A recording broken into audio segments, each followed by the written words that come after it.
waktu, langsung saja saya persilakan kepada nomor 7 untuk menyampaikan materi kepadanya. Silakan.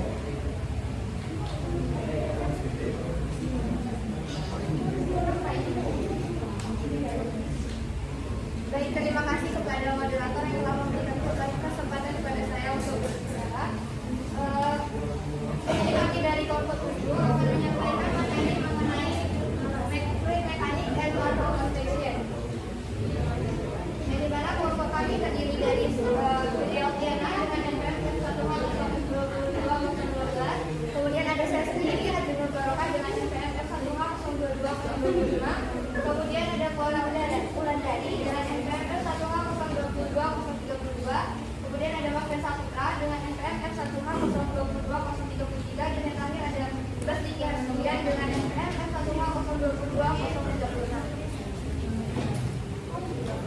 Pada kesempatan kali ini kami akan menyampaikan beberapa submateri yang akan kami sampaikan, yaitu definisi fluida, kemudian mekanika fluida dan lingkup penerapannya, kemudian tipe aliran fluida, mantle convection mechanism, hubungan mekanik fluid dengan mantle convection, dan yang terakhir convulsion atau persetujuan.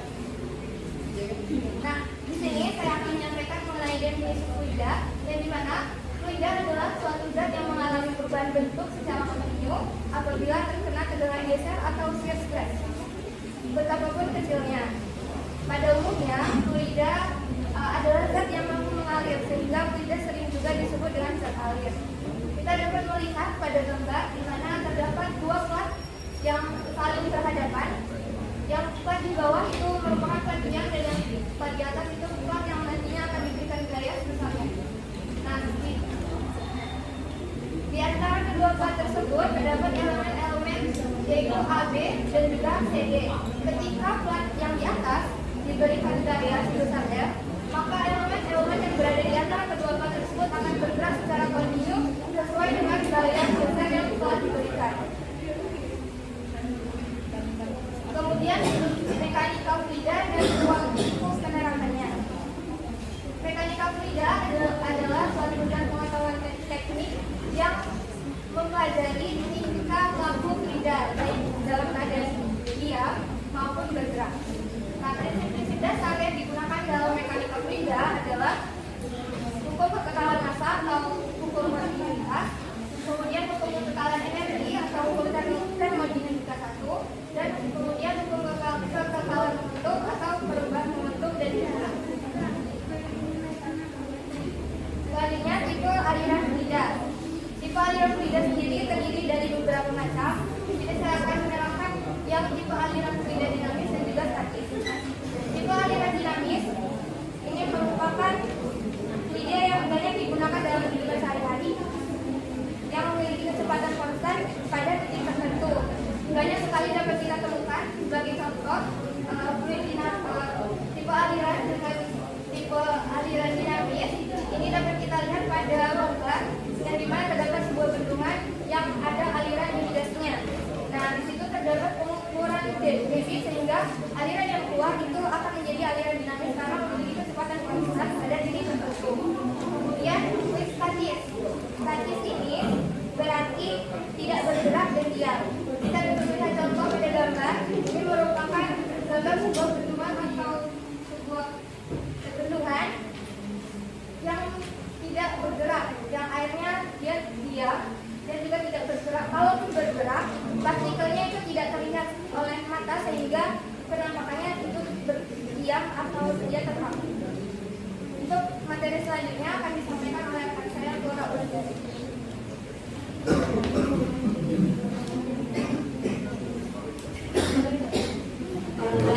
Di depan itu menjelaskan antip aliran dibagi tiga macam, yaitu ada fluida lengger, statis dan turbulens.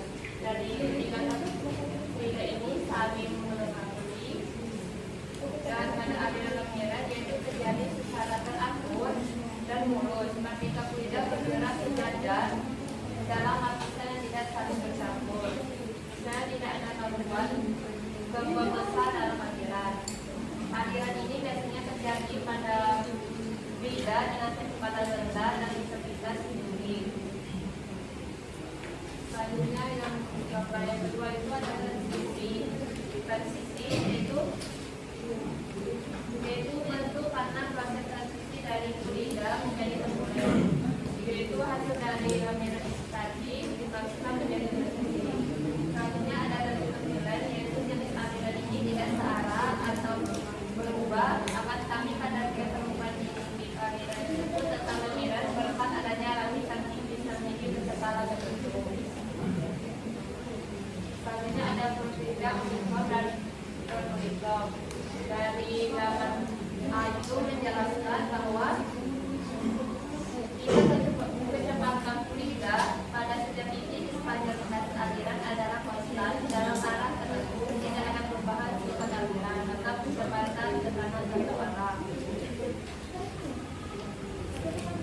itu menunjukkan aliran dan pipa dengan lebar tetap di mana faktor kecepatan anak panah memiliki ukuran yang sama. Kondisi seperti ini sering terjadi pada aliran dan saluran mulus tanpa gangguan. Yang pada B yaitu setiap penatapan saluran jika kedalaman selalu berubah maka dipandangkan aliran dan jauh karena dari aliran pertama itu setiap panahnya berubah. Selanjutnya ada bidang studi dan studi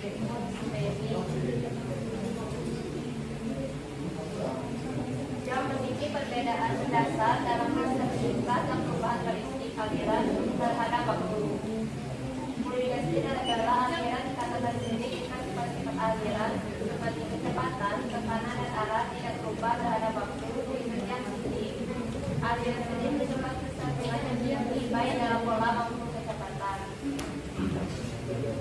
Apabila kecepatan aliran selalu berubah selama waktu tertentu, maka dikatakan aliran rasional atau individual. Ini tipe-tipe aliran fluida. Di sini ada tipe aliran fluida rasional dan rotasional. Untuk tipe aliran rotasional, tipe aliran ini mencakup di mana partikel fluida di dalamnya berputar pada satu poros saat bergerak sepanjang garis aliran. Untuk yang irotasional, jadi aliran fluida irotasional, aliran ini memiliki partikel yang tidak berputar pada satu poros pada saat fluida mengalir.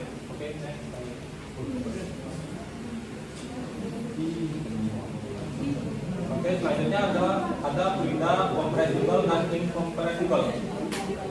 Untuk kompresibel artinya terkompres.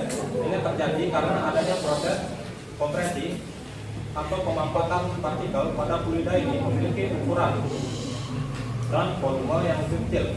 Namun ketika dialirkan, masa aliran ini berubah-ubah dan dari satu titik ke titik lainnya sehingga dapat disebut titik konstan. Pada gambar dijelaskan fluida yang termampatkan densitas fluida tidak konstan sehingga jadi luas nampang antara CP1 dan CP2 menyempit yang menggambarkan efek kompresibilitas fluida. Tekanan yang lebih kecil menyebabkan fluida menyusut atau menjadi lebih padat. Contoh dari aliran kompresibel ini adalah aliran udara pada mesin jet atau gas dalam pipa bertekanan tinggi. Selanjutnya yaitu ada incompressible yang artinya tidak terkompres. Fluida gas cair tidak bisa dimampatkan. Beda dengan zat gas yang dapat diperkecil ukuran dan volume partikelnya. Pasalnya zat cair mempunyai kondisi yang sulit dikompresi meski pada saat stabil. Perbedaan pada tekanan tertentu bisa berubah sehingga penting untuk diperhitungkan. Aliran fluida ini bergerak secara konstan. Pada gambar menunjukkan fluida yang tidak termampatkan, densitas fluida tetap konstan meskipun tekanan berubah karena V2 besar V1. Gambar menunjukkan bahwa nampang antara CP1 dan CP2 tidak mengalami perubahan yang signifikan. Hal ini disebabkan karena fluida tidak mengalami penyusutan atau penguaian volume. Contohnya adalah aliran air atau cairan yang volume-nya di dalam pipa. Untuk klasifikasi berdasarkan dimensi di sini dibedakan menjadi 3 jenis, yaitu one dimension flow atau 1 dimensi, 2 dimension flow atau 2 dimensi, dan 3 dimension flow atau 3 dimensi. Untuk one dimension flow, dalam aliran 1 dimensi, fluida seperti kecepatan hanya bervariasi dalam satu arah. Aliran ini biasanya diasumsikan dalam analisis awal untuk menyederhanakan perhitungan. Misalnya dalam analisis aliran dalam pipa panjang dan sempit. Untuk 2 dimension flow, 2 dimensi, dalam aliran 2 dimensi, fluida bervariasi dalam 2 arah. Contohnya adalah aliran udara di atas sebuah pesawat yang dianalisis dalam 2 dimensi, arah horizontal dan arah vertikal. Untuk 3 dimension flow atau 3 dimensi, Dalam aliran 3 dimensi, fluida bervariasi dalam 3 arah aliran. Ini adalah yang paling kompleks untuk dianalisis secara melibatkan perubahan dalam semua arah. Contoh dari aliran ini adalah turbulensi udara dalam ruangan tertutup. Oke, hubungan antara konveksi pada mantel. Hubungan antara aliran fluida dan konveksi pada mantel ini sangat penting untuk memahami dinamika planet ini, terutama dalam proses transfer panas dari inti ke permukaan. Aliran fluida sendiri dalam hal ini, dalam konteks ini merujuk pada pergerakan material plastis atau cair yang ada di dalam mantel bumi. Mantel terdiri dari bahan yang berada dalam keadaan padat, namun dapat bergerak dengan sangat lambat karena adanya tekanan dan suhu yang tinggi di dalamnya. Fluida di mantel ini bergerak karena perbedaan suhu dan kepadatan yang terjadi di dalam mantel bumi. Sedangkan untuk konveksi sendiri adalah proses transfer panas melalui pergerakan fluida. Pada mantel bumi, panas dari inti bumi yang sangat panas naik ke permukaan melalui mekanisme konveksi. Ketika material yang dekat dengan inti bumi dipanaskan, ia menjadi padat dan kemudian naik menuju ke permukaan. Pada saat material menjauh dari inti bumi atau di permukaan, dia akan perlahan mendingin dan kembali tenggelam ke dalam mendekati mantel.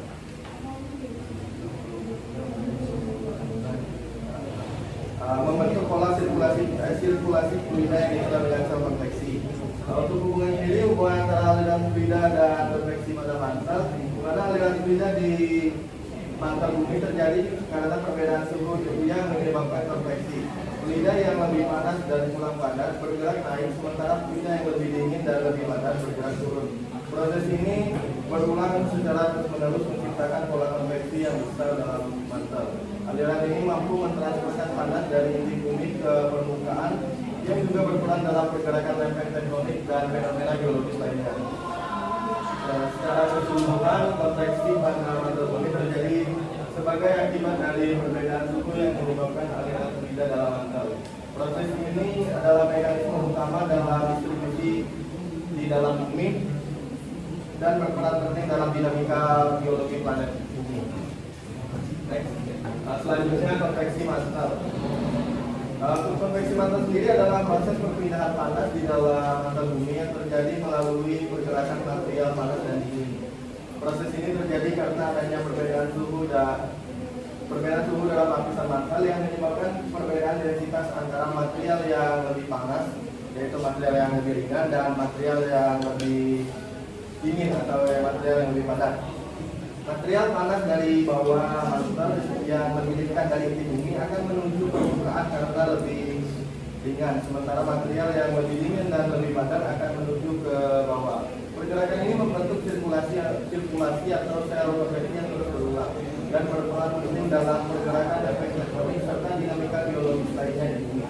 Konveksi mantel juga berperan dalam proses transfer panas dari inti ke permukaan. Konveksi mekanisme atau mekanisme arus konveksi yang terjadi pada mantel.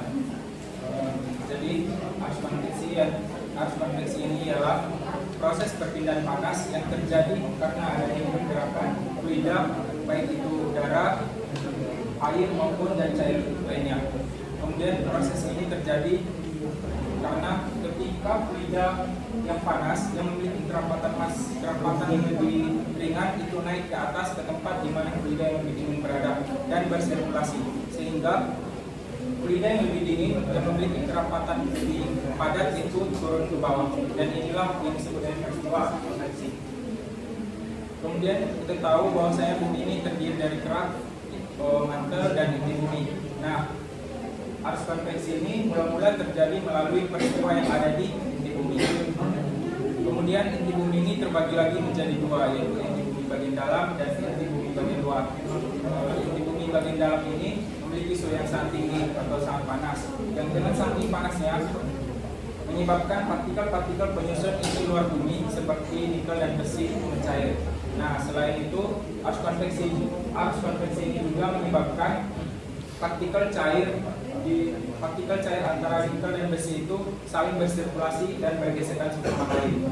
Nah, di samping itu, ketika bumi mengalami perputaran, terdapat perbedaan kecepatan antara inti bumi bagian dalam dan inti bumi bagian luar. Nah, sehingga dengan adanya partikel cair yang saling bersirkulasi disertai dengan adanya perbedaan kecepatan, sehingga terciptalah arus listrik, yang dimana arus listrik inilah yang kemudian nantinya menghasilkan medan magnetik bumi atau geomagnetik. Kemudian untuk geomagnetik itu sendiri ialah medan yang menjangkau dari dalam bumi hingga batas di mana medan menjangkau angin matahari. Jikalau kita tahu bahwasanya medan magnetik ini juga yang melindungi bumi kita dari serangan luar seperti partikel yang bermuatan tinggi dari matahari serta radiasi kosmik. Kemudian sampai di situ kita bahas kembali mengenai arus konveksi. Arus konveksi ini sangat berperan penting terhadap tekanan dan suhu untuk mendorong partikel cair panas yang ada di luar bumi untuk terus naik ke permukaan melalui rekan-rekahan. Nah, seiring dengan peristiwa ini yang terjadi secara kontinu, maka akan menyebabkan ujung-ujung lempeng mengalami pelelehan, yang dimana ketika ujung-ujung lempeng mengalami pelelehan, maka akan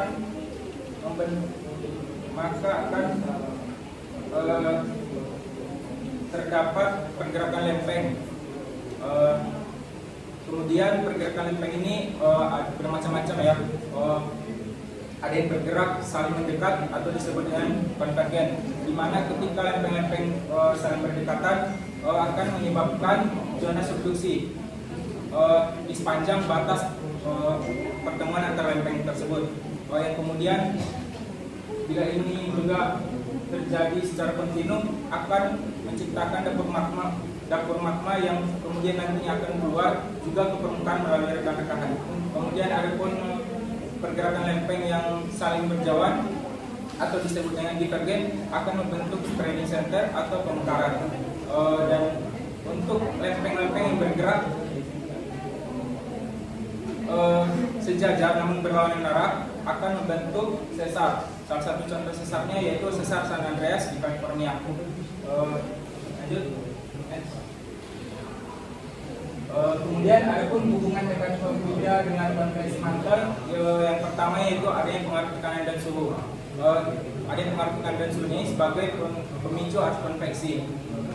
Jadi pada pengaruh ini mekanika fluida membantu memahami bagaimana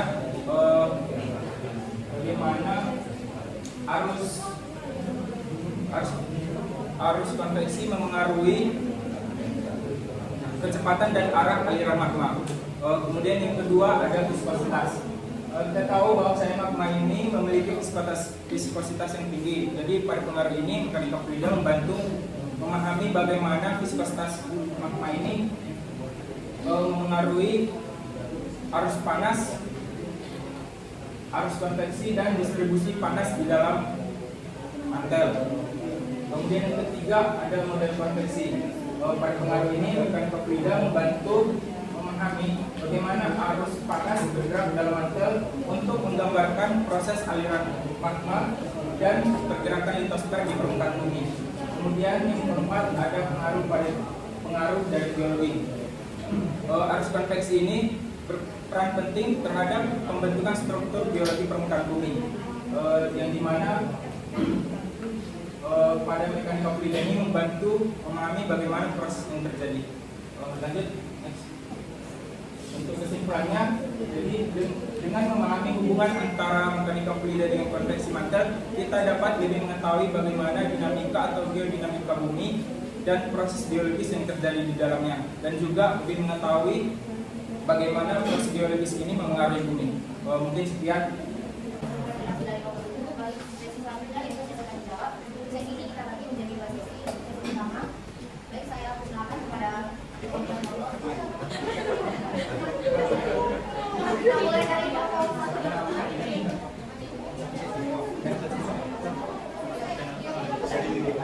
silakan kepada Bapak satu.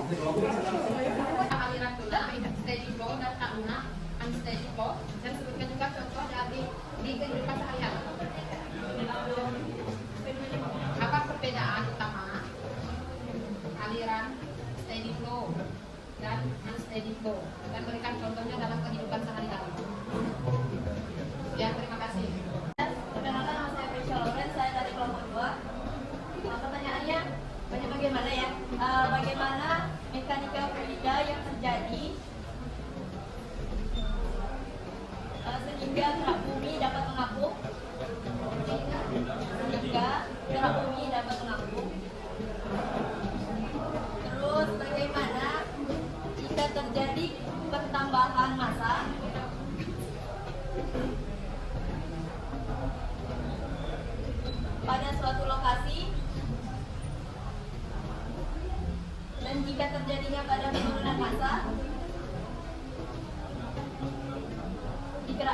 dikerak sebagai akibat deformasi.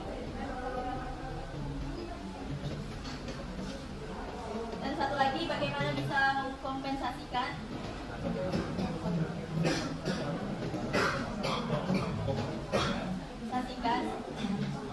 ini agar kembali pada posisi stabil. Ya, sampai itu saja. Pada tipe aliran fluida itu ada laminar dan fluida. Nah, apakah perbedaan antara keduanya dan apakah ada hubungannya terhadap fluida dan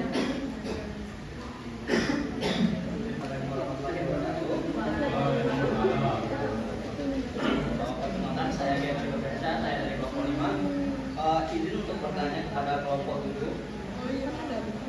Tadi kan salah satu dampak dari perpindahan panas dari fluida itu adanya pergerakan efek. Nah, apakah ini juga berdampak pada penyebaran dari magma chamber, adanya diatrema, seal, platonik, dan apolisa, seperti kasus gunung api yang berdekatan atau penembusan, seperti gunung api Kaba dan Hitam, Semeru, Bromo, dan Kelut. Dan apakah tekanan fluida juga berpengaruh dengan erupsi gunung api? pada suatu bisa dibuktikan. Tadi kan ada aliran lamina dan aliran tubular. Kedua terjadinya transisi dari aliran lamina ke aliran tubular itu apa?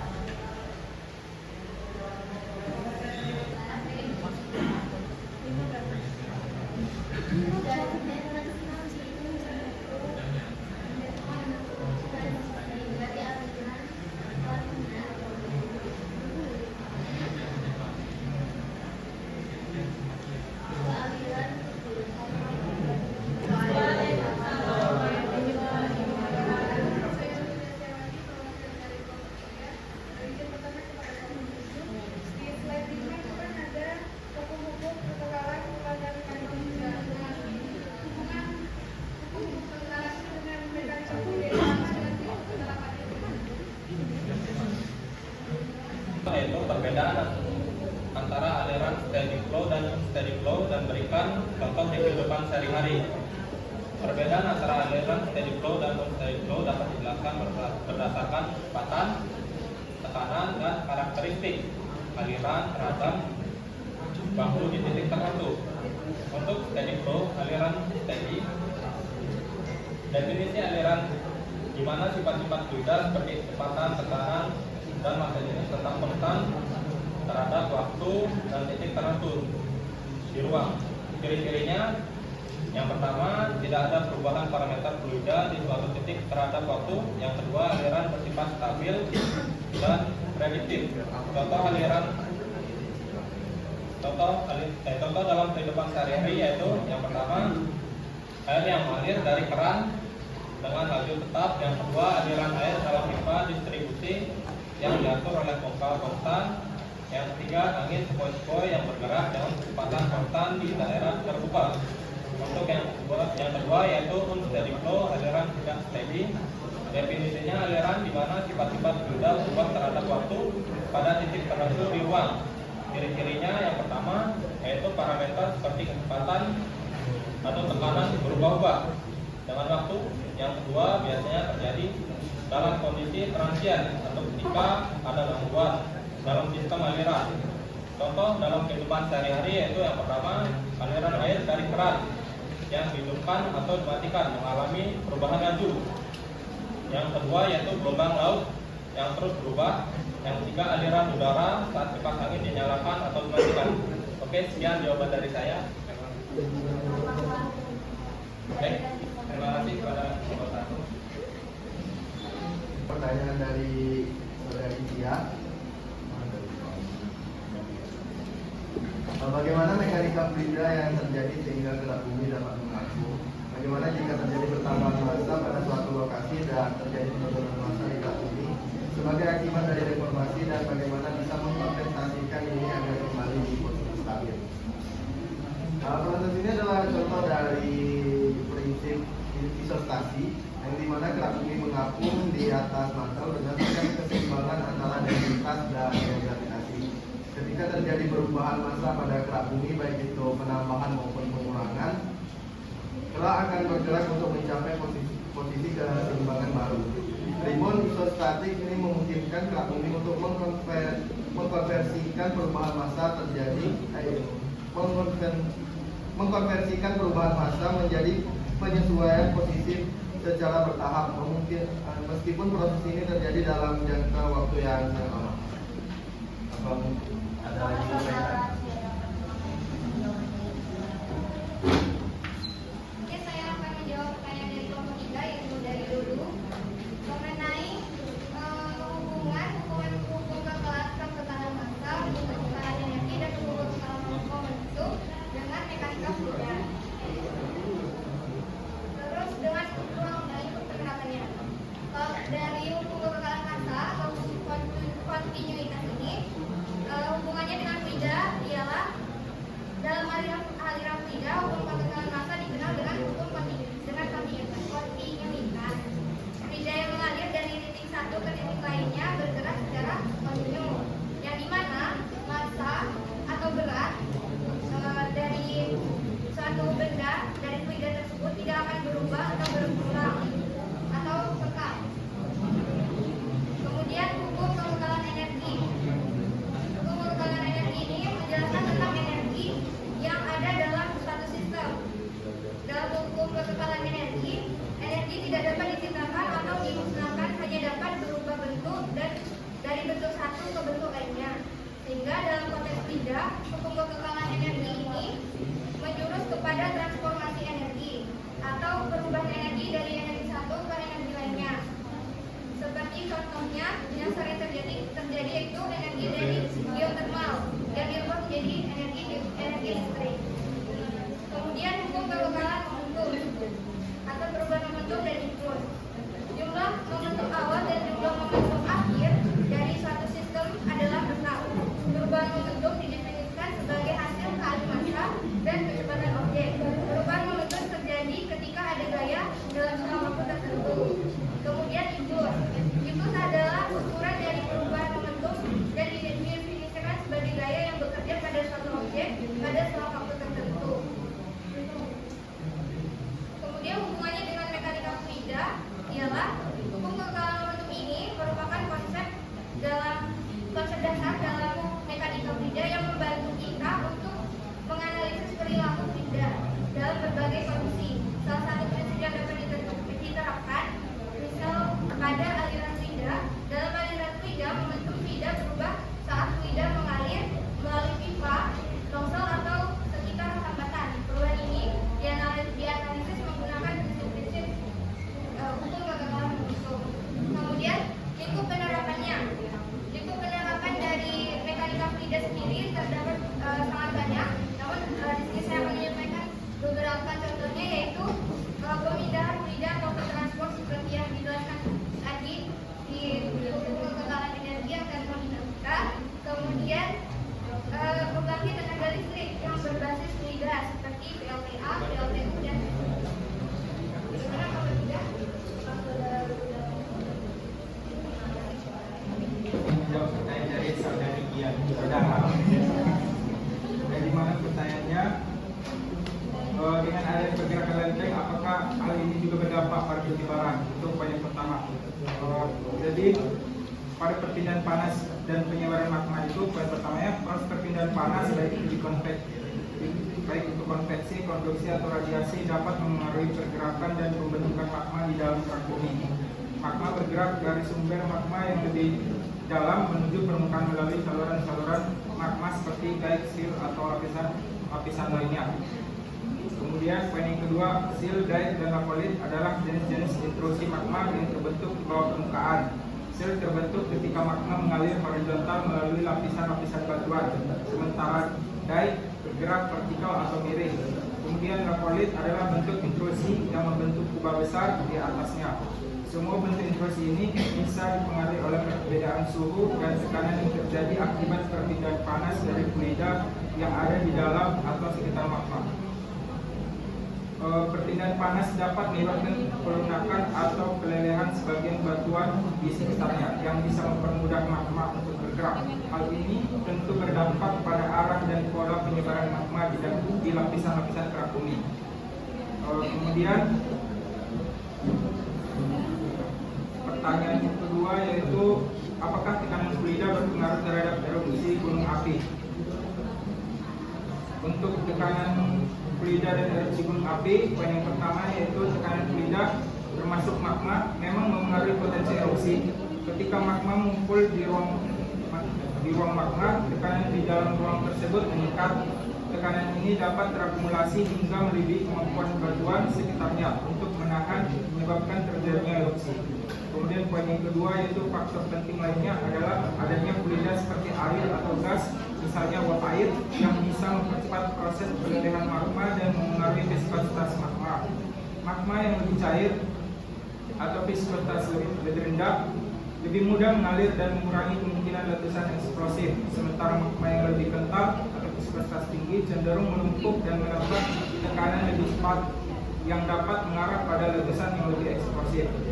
Kemudian kasus gunung api berdekatan atau dalam satu gugusan itu, poin pertamanya pada kasus seperti ini gugusan gunung api Bukit Kaba dan Gunung Hitam, keberadaan satu sistem magma atau saluran magma yang sama bisa mempengaruhi pergerakan magma dan erupsi pada kedua gunung api tersebut. Hubungan antara sistem magma yang ada di dua gunung ini bisa membuat mereka saling mengaruhi, baik dalam hal tekanan yang meningkat itu satu lokasi yang mengarah pada erupsi, atau dalam hal magma yang bisa menyebar atau berpindah antar lokasi. Kemudian poin ketiga yaitu geologis tempat, termasuk keberadaan jalur-jalur magma atau intrusi bawah tanah juga mempengaruhi cara magma mengalir dan terakumulasi, yang bisa mengarah pada erupsi pada gunung api tertentu dalam gugusan yang sama. Mungkin sekian.